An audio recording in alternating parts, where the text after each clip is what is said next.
Good morning, and thank you very much for joining us. I am Yori Folarin.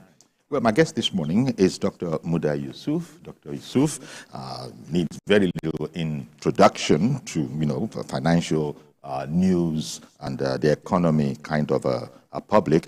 He's CEO, Center for Promotion of Private Enterprise, and is former DG, Lagos Chamber of Commerce and Industry. Once more, Dr. Yusuf, thank you very much for coming on. Thank you, Uncle Yori. My pleasure. Well, as I highlighted it along the lines of financial news, there's a scarcity of dollars. The naira has just gone crazy. Some people are saying that it was somewhere in the region of 1,400 to the dollar, as bad as that. Perhaps that was a slight exaggeration. But the news item that I thought we need, Dr. Yusuf to help us explain and intervene is the order from the central bank that deposit money banks are to sell their excess dollars in 24 hours. Now, a lot of people will probably say, oh, so there is such a thing as excess dollars in Nigeria of today. Maybe you'll explain that to us, because people thought dollars were scarce. If they were excess, then we shouldn't be paying what we're paying for. So maybe, I know I'm speaking as a layman. You put me right. Yes. There are different kind of ownership as far as this foreign currency is concerned. Okay. It's like a financial asset. We have a stock of it that belongs to the Central Bank of Nigeria, which is used to intervene from time to time. You have a stock of it that belongs to individuals who have domiciliary accounts. You have a stock of it that possibly also belongs to the financial institutions, for whatever kind of transactions they also do. I think the whole idea... All of it, the composite of all of that within the custody of these deposit money banks. Yes. But, for the ones in domiciliary accounts, because it belongs to individuals, there's a limit to which the CBN can give directives on that, because it doesn't belong to the CBN. Although sometimes when we are doing a computation of the results, we put all of these things together to make the results. But as to who has authority over what, I think it varies. Okay. So what I think the CBN is trying to achieve or trying to do is that because the commercial banks are also part of the financial system, and we are worried about the factor of speculative activities in the foreign exchange market. The commercial banks should not become part of the problem, because speculative activity is a major part of the current challenges we are facing in the forex market. Indeed. Of course, there's also the element of citizens and economic players also trying to fly to safety because of what is happening to the naira. So people now store their naira assets in other form of assets.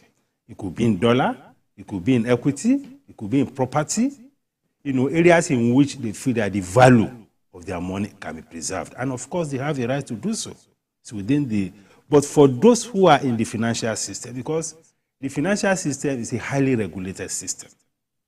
And if the CBN is out to ensure that there is minimum speculative activities in the banking system, if there is any evidence that the commercial banks are also part of this speculative activity, then the CBN has a responsibility to look into that. So I think that is what this was meant to achieve. Ordinarily, you would think that this would go without saying, that by the very parameters you have explained, the commercial banks are not supposed to be part of the speculative activity. But I don't know if that is speculation or not. Even in the banks, they will tell you that meet Malam Sambo out there if you want dollars.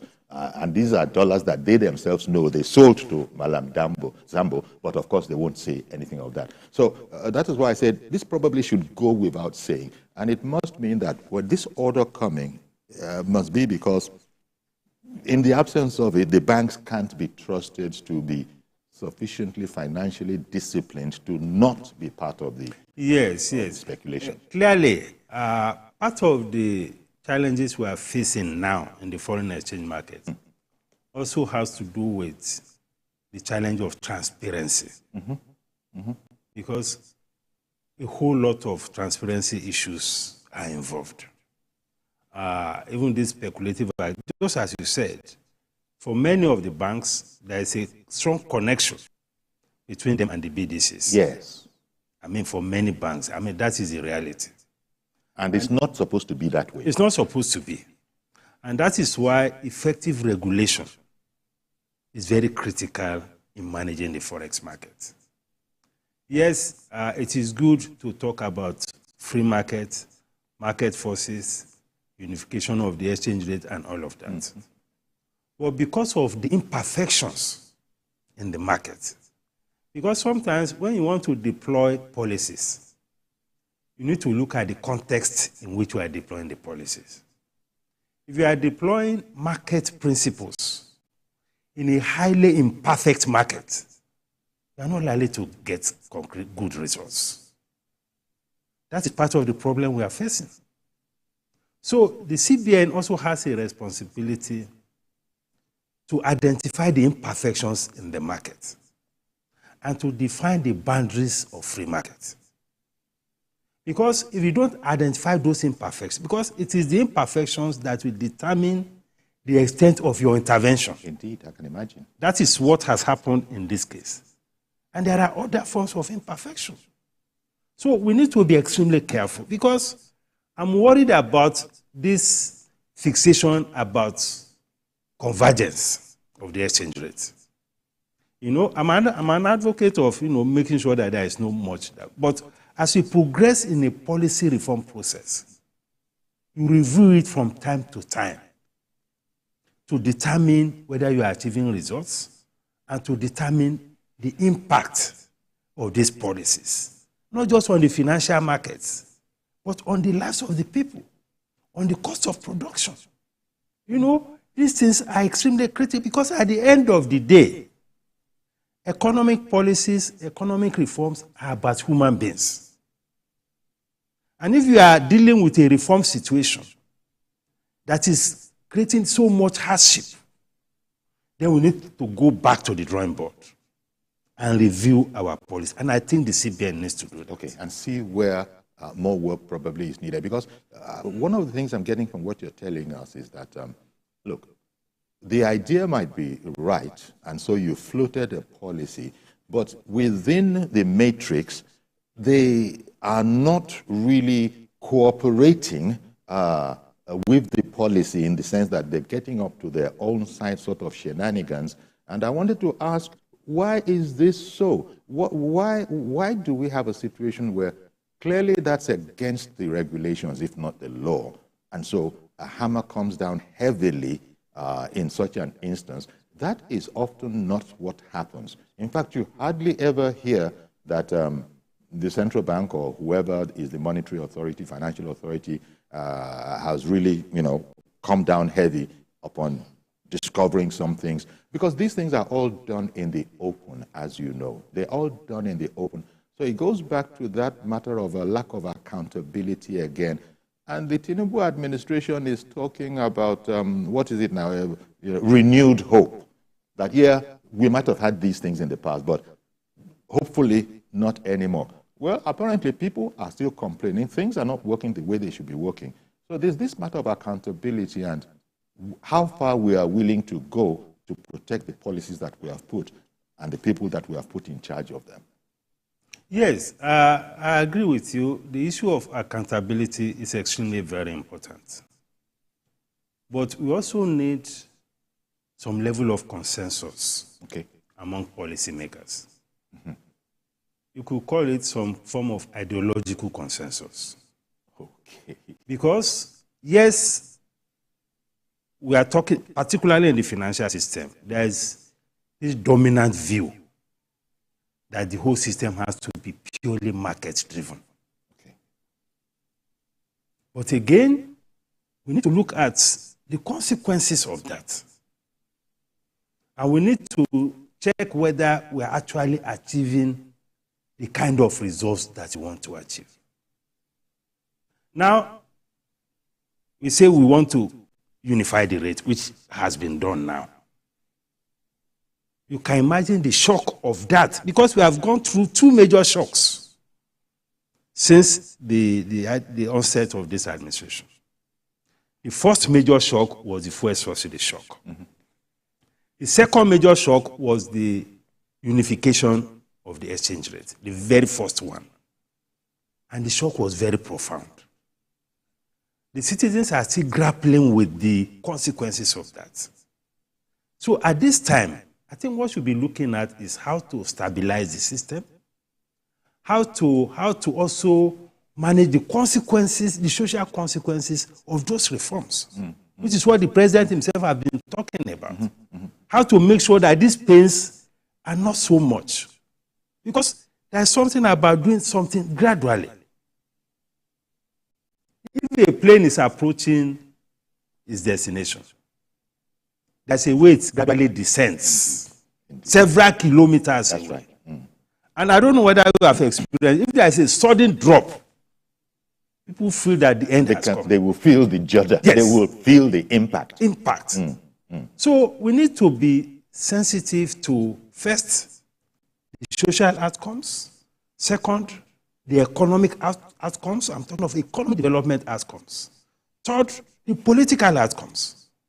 Because even as we speak, I'm sure those who are even in the political class are not so comfortable with the way things are. Yes, the CBN has independence, but we have to have a conversation around the implications for all of these other outcomes.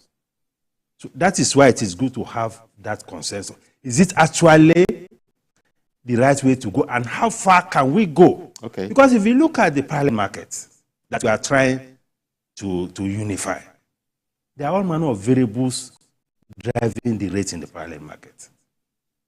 A lot of illicit funds are there. Corruption issues are there. You know? So when you are now pushing your official rates to match that kind of rate, you could do a lot of damage. Okay. That's why they say there's often a reason for CBN to intervene. You could do a lot of damage to it. Because right now, exchange rate within the last 3 weeks or so, we have moved from about 850 or something. We are now talking about 1,003, 1,004. Exactly. And just on my way here, some of the operatives in the maritime sector, all these custom agents and all the rest, told me that the exchange rate for the computation of import duty has now been adjusted again from 952 to 1,300. You can imagine the havoc that is going to create. That is another major blow. I mean, there's a limit to which the citizens can take. Yet you said... So we need to situate this within the key objectives of welfare of the people, of development. Because right now, if you have that kind of thing, that means the cost of diesel is going to go up. Cost of aviation fuel is going to go up. And gradually, this will creep in even to the cost of PMS. If you look at the pump prices now, they're already moving up. They are. So we need to put all of these things together. Now, you said that all of this is in an effort by CBN to stabilize the system. But I don't see much stability coming about now, because you've also explained what can be attenuating circumstances in other aspects in trying to get as close to possible as can be with the parity of the naira, the naira rates. So this is a problem as far as most ordinary people are concerned. And I wanted to ask you, what's the significance of the 24-hour deadline? The CBN orders banks to sell excess dollars in 24 hours. What's the significance of that? Because my mind just went to the imagery you created of a gradual descent, as opposed to, boom, in 24 hours, you must not have excess naira. However, I'm also worried about the shortness of that notice, because there's something about policy transition. Okay. If we are transiting from one policy regime to the other, it makes sense.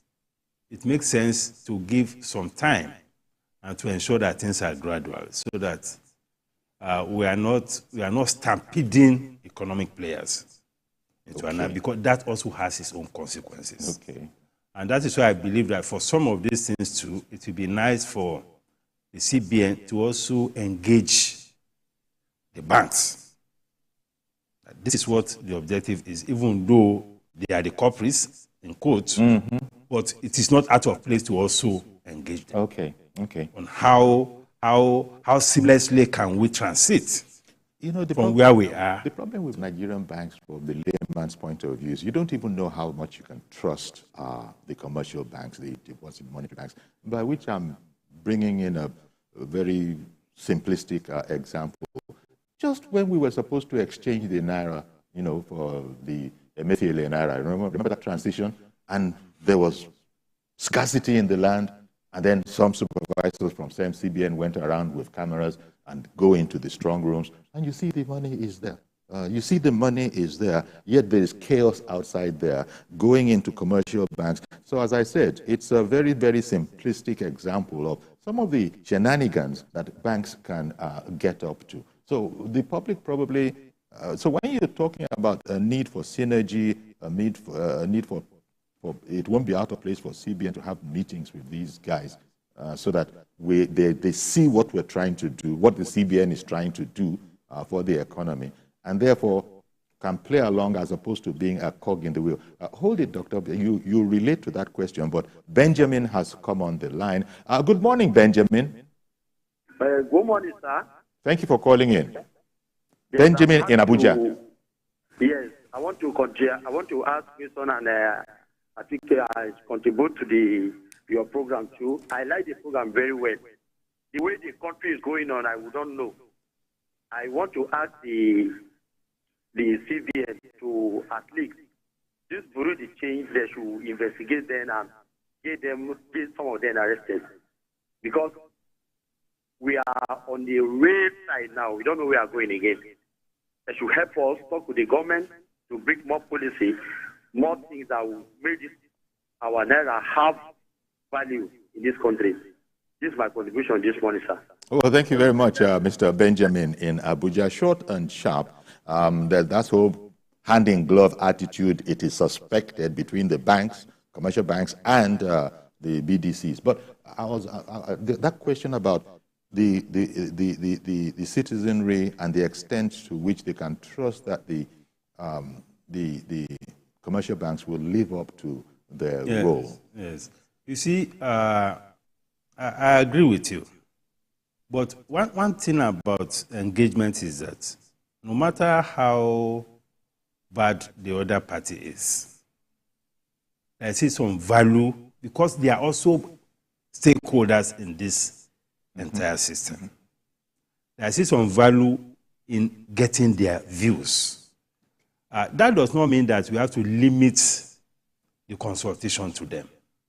I mean, the CBN also, and luckily, the current CBN governor was also a banker in the commercial banks. So if there is anything funny that people are trying to do, I'm sure he's in a position to know. And we also have quite a number of them in the CBN who are also from the banking system. So whatever views are coming from the commercial banks, they should be able to distill it and know what is acceptable and what is not acceptable. That is the advantage they have, having been in the banking system themselves. Okay.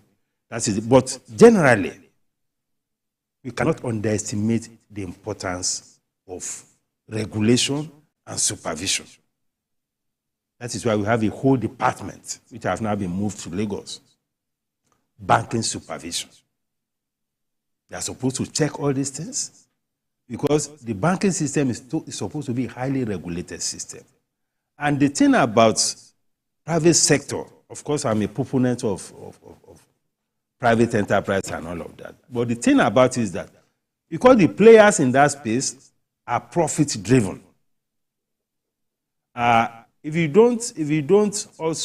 give too much latitude, in the process of chasing profit, a lot of things will suffer. Okay. There's that. So that is why the regulatory environment also has to be effective. So there's that temptation for the banks Yes. And that's where the regulatory authorities come in to sort of balance things out. Exactly. Ada in Jos, good morning to you, ma'am. Yes, good morning, Mr. Yuri and your guest, Ada, calling from Jos Plateau State. Yes, I've seen the interesting headlines that you're saying the CBN orders bank to sell excess dollars in 24 hours. How can this stabilize the naira, if you ask me? There's a lot of corruption going on in Nigeria. Now, the people they will sell it to, and the people who are going to mop up that the excess dollars will be the same people that are holding the naira, you know. Most of them steal our money and then go and convert it to dollars. We have dollarized the whole economy. So I don't think that is the only way to stabilize the naira. Let the federal government pursue policies that will help the naira. For instance, let us diversify the economy, really, not just on paper. We are always focusing on food. Okay, I saw one streaming headline today. I don't know how far it is true, Mr. Yuri, or your guest. Maybe you confirm it. They said that because of the oil theft, Dangote cannot even get enough food. He has to now buy food from abroad. If he does that, then it doesn't make sense. How will the top price of food come down if Dangote will start buying food again with dollars? You know, it doesn't make sense. I don't know. We're getting to a breaking point. You guys continue like this. So let's argue for Nigeria. Well, thank you very much, Ada. If you've been with us from the beginning, Dr. Yusuf has also been talking about some of his concerns regarding this whole policy and the time frame, especially as it relates to the desired effectiveness of it. That is an area of concern for a lot of people, as you were explaining, Dr. Yusuf. And well, Ada has also, jumped in saying that I think she's really brought this whole matter of distrust of the system. And this is where you've emphasized, you've said it more than a couple of times this morning, that this is supposed to be a highly regulated system. And Ada threw in there that with this 24 hours, sell off all your excess, she's positing that there are people who are just waiting, say, try it. Whether I won't be able to mop it all up. Is it as bad as that the system is entirely out of control of those who are the regulators? Well, it could be as bad as that because for some reasons, I'm not sure we have adequate information. Because you need information, you need data, to be able to deal with some of these things. So if you don't have the information, it will be extremely difficult because of the way the economy itself is structured. Okay. You have all manner of transactions going on outside the former system. The former banking system. I mean, look, for instance, each time there is a release of FAC allocation, you feel the impact on the exchange rate, especially in the parallel market. You can almost say that there's a correlation between the growth in government revenue and the impact on the exchange rate. Why is that so? Exactly. So, and some of these monies that are floating around within the system, a lot of it go to the parallel market. Because the dollar is a major vehicle for corruption. I'm talking of dollar cash now. I'm not talking of those. And most of those transactions are taking place in the parallel market. So that is why I'm worried when we begin to get fixated that we have to unify at all costs the official rate with the parallel market rate. Because the impact, I don't think we can continue that way. Okay. The impact is too profound for the citizens, for welfare, for the industrialists, name it. Okay, let me bring in Abdul Wahid, calling in from Gombe. Good morning to you, sir. Good morning, Uncle Yuri. Good morning. Thank you for calling in. Yes. I just trying to refer to my uncle talking to you there, what he just said now. Okay. Dr. Muda Yusuf. The increases in the allocation to the state, our dollar, naira to dollar has been a serious problem. And federal government did not pay attention to that. Because most states just think that money was free money. You see, we have to look at it because since they started increasing the allocation, the naira exchange is giving problems. I think the president has to look at it seriously. Because you see the issue of banking, forcing the bank, commercial bank, to sell off. What if they sell off and nothing happens? So we have to look at what happened. Because people are just buying foreign exchange, and most of the, where we really need this money, they did not allow the company that want to import raw materials and other things to get enough. But those who do not need it, who just want to hold the money, are the one getting it. And especially I'm not blaming on the government because the way the money is increased. So, because what is happening is most of the states, you can't match it with what they are getting recently. Thank you, Uncle. Thank you very much for calling in, Mr. Abdul Wahid from Gombe. We'll take a quick break now, but please don't go anywhere because we'll be